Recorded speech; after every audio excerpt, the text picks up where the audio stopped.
నెల్లూరు జిల్లాలో ఉన్న private, corporate విద్యా సంస్థలు నిబంధనలను ఉల్లంఘిస్తున్నాయని ఐఎస్ఎఫ్ నెల్లూరు అధ్యక్షులు సురేష్ రెడ్డి అన్నారు. ప్రైవేట్ స్కూళ్ల దోపిడీపై నెల్లూరు డీఈఓ కార్యాలయం వద్ద నిరసన ధర్నా నిర్వహించారు.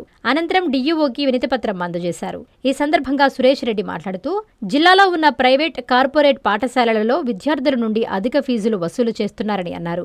2 నుండి 3,000 రూపాయల విలువగల బుక్స్ ను 15,000 వరకు విక్రయిస్తున్నారని, సంబంధిత అధికారులు జోక్యం చేసుకుని ఈ విద్య పేరుతో దోపిడీని అరికట్టాలని డిమాండ్ చేశారు.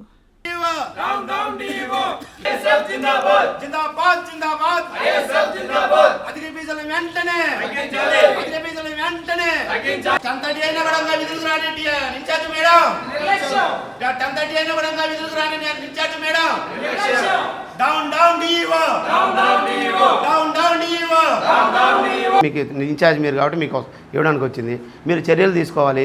ప్రభుత్వ స్కూళ్ళల్లో ఒక టీచరు బీఎడీ రాసి డిఎస్సి రాసి వాళ్ళు టీచర్ అవుతారు మేడం. లక్ష శాలరీ తీసుకుంటారు. ప్రభుత్వ స్కూల్ ఎందుకు సపోర్ట్ చేయట్లేదు? మీరు లక్ష శాలరీ మా ట్యాక్స్తో మేము కడుతున్నాం, వాళ్ళ శాలరీలు ఇస్తున్నారు. ఈరోజు ప్రైవేట్ స్కూళ్ళు గొంతుకు ఒక 20-30 ఉన్నాయి, కానీ ప్రభుత్వ స్కూళ్ళు చెప్పుకోవడానికి ఎల మీద కూడా లేవు. కనీసం 1-2 స్కూల్లో ఆ బీవీనార్లో చూస్తే ఒక కేఎన్ఆర్ స్కూల్ ఏదో టౌన్లో అది ఒకటి బాగుందని చెప్తున్నారు. మరి ప్రైవేట్ స్కూళ్ళల్లో 20,000-30,000 శాలరీ వీళ్ళు బాగా చెప్తారా, వాళ్ళు బాగా చెప్తారా? మీరు కూడా చర్యలు తీసుకోవాలి. ప్రైవేట్ స్కూల్ మీద ఇష్టారాజ్యంగా వాళ్ళ దందాలు, మన పేద మధ్యతరగతి విద్యార్థులకు అది విద్యార్థి దేశానికి బతుకుతుంటారు, కానీ ఈరోజు విద్యార్థులకి చదువు భారమైంది. మీరు చర్యలు తీసుకొని మరి ఒక స్కూల్ పెట్టాలంటే గవర్నమెంట్ నామ్స్ అనేవి ఉంటాయి. ఈ యొక్క స్కూల్కి కూడా గ్రౌండ్ లేవు, క్వాలిఫైడ్ టీచర్ నోటీస్ బోర్డులో ఈ యొక్క టీచర్ క్వాలిఫికేషన్ పెట్టట్లేదు, ఫీజు వివరాలు నోటీస్ బోర్డులో పెట్టట్లేదు. మీరు వీటన్నిటిపై ఎందుకు చర్యలు తీసుకోవట్లేదు మేడం? ఇచ్చున్నారు మేడం, కానీ మీ మాటలు కేవలం ప్రకటనలు మాత్రమే అయ్యాయి మేడం. మేడం మీరు డిస్కస్ చేయాలి కదా. ఈరోజు ఇప్పుడు మీకు నామ్స్ తెలుసు కదా, గవర్నమెంట్ ఒక స్కూల్ పెట్టాలంటే ఏమేమి నామ్స్ ఉండాలి మేడం? గ్రౌండ్ లేకుండా స్కూల్ ఉంటుందా? కానీ ఒక అపార్ట్మెంట్లో కూడా స్కూల్ పెట్టచ్చా మేడం? మేడం నేను 10 years నుంచి చేస్తాను మేడం, ఇంకా ఎంత టైం కావాలి మేడం? 35,000 ఒక మాటలు రాని పిల్లలకి 35,000 ఫీజా? మాటలు రాని 35,000 సన్ రైజ్ అంటే దానికి మరి పర్మిషన్ ఉందో కూడా లేదు, తెలీదు. అదేనే కదా మేడం నగరంలో ఉన్నవాటి ప్రతి స్కూల్లో బుక్స్ ఫీజు 9,000 నుంచి 15,000 వసూలు చేస్తారు మేడం. ఒక 5 నోట్స్ బుక్స్, 5 టెక్స్ట్ బుక్స్ ఉంటాయి, ఒక 15-16 నోట్ బుక్స్ ఉంటాయి. కానీ దాని వాల్యూస్ ఎంత మేడం? ఒక 2,000 లేకపోతే 3,000 వేసుకోండి. 15,000 ఏంది మేడం? ఇష్టారాజ్యంగా అసలు బుక్స్ స్కూల్లో అమ్మేది ఏంది మేడం? మీరు నిషేధించరా వాటిని? స్కూల్లో ఉందా, జీవో ఉందా? నేను అడిగేది మేడం, ఒక స్కూల్లో బుక్స్ అమ్మేది ఉందా జీవోలో? కాదు మేడం, ఒక ఇంటర్మీడియట్, డిగ్రీ చదివిన వాళ్ళు కూడా ఈరోజు టీచింగ్ ఫీల్డ్లో ఉన్నారు. మీరు ఎంక్వైరీ చేయరా? ఒక స్టూడెంట్కి టీచింగ్ చేయాలంటే ఏం చదవాలి మేడం? క్వాలిఫికేషన్ అని ఉంది మేడం. డిగ్రీ చేసిన వాళ్ళు కూడా టీచింగ్ ఇవ్వచ్చు మేడం. మీరు ఎంక్వైరీ చేయండి మేడం. మేము మీ దృష్టికి తీసుకొచ్చాం. నగరంలో కాదు, జిల్లా వ్యాప్తంగా కూడా ఇదే పరిస్థితి. డిగ్రీ చదివిన వాళ్ళకి ఒక బీఎడ్, మినిమం బీఎడ్ ఉండాలా, లేకపోతే ఇంటర్మీడియట్ స్కూల్ డేస్లో టీటీసీ రాసి ఉండాలా. కానీ క్వాలిఫికేషన్ లేకుండా ఎడ్యుకేషన్ చేస్తున్నారు. ఫీజులు మాత్రం లక్షలు వసూలు చేస్తున్నారు. ఫస్ట్ క్లాస్కి 1,00,000 రూపాయలు అయింది మేడం ఫీజు. బుక్స్ వేల బుక్స్ ఫీజు వసూలు చేస్తున్నారు. మీరు చర్యలు తీసుకోకపోతే రాబోయే రోజుల్లో డిఈ ఆఫీస్ అయినా ముట్టడిస్తాం మేడం.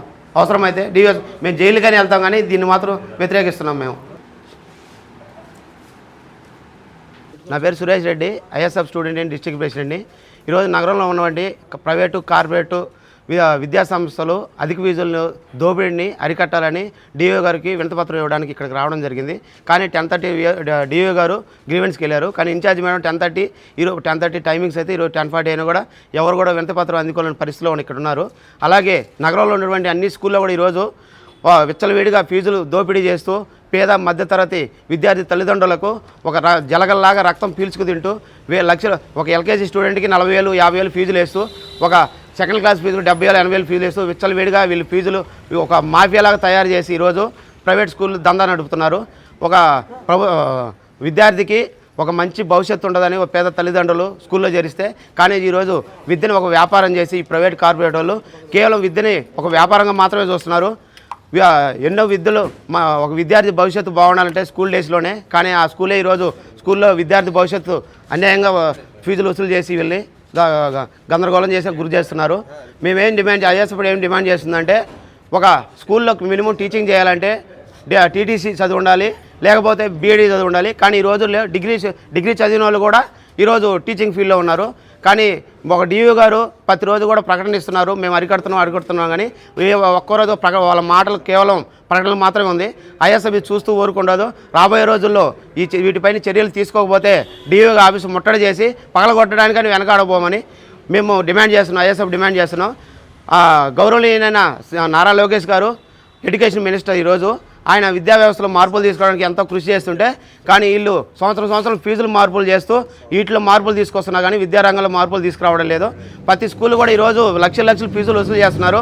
వీటిపైన చర్యలు తీసుకోవాలని డిఓ గారిని రిక్వెస్ట్ చేస్తున్నాం. లేని ఏడాల రాబోయే రోజుల్లో ఈ ఉద్యమాన్ని మరింత తీవ్రతరం దాలుస్తామని ఐఎస్ఎఫ్ డిమాండ్ చేస్తుంది. అందరికీ అందుబాటులో క్యాన్సర్ వైద్యం ఇప్పుడు నారాయణ హాస్పిటల్లో. డిపార్ట్మెంట్ ఆఫ్ ఆంకాలజీ, మా ఆంకాలజీ నిపుణుల వైద్య బృందం doctor M Srividya, senior consultant medical oncologist doctor B Manobhiram, senior consultant surgical oncologist doctor B Gurusai Ratnapriya, senior consultant radiation oncologist. మహిళలకు క్యాన్సర్ స్క్రీనింగ్ పరీక్షలు కేవలం 1499 రూపాయలు మాత్రమే. Cancer specialist and dentist consultation. పురుషులకు క్యాన్సర్ స్క్రీనింగ్ పరీక్షలు కేవలం 999 రూపాయలు మాత్రమే. Cancer specialist and dentist consultation సంప్రదించండి. Narayana hospital, super speciality block, first floor, B3, Chintareddypalem, Nellore.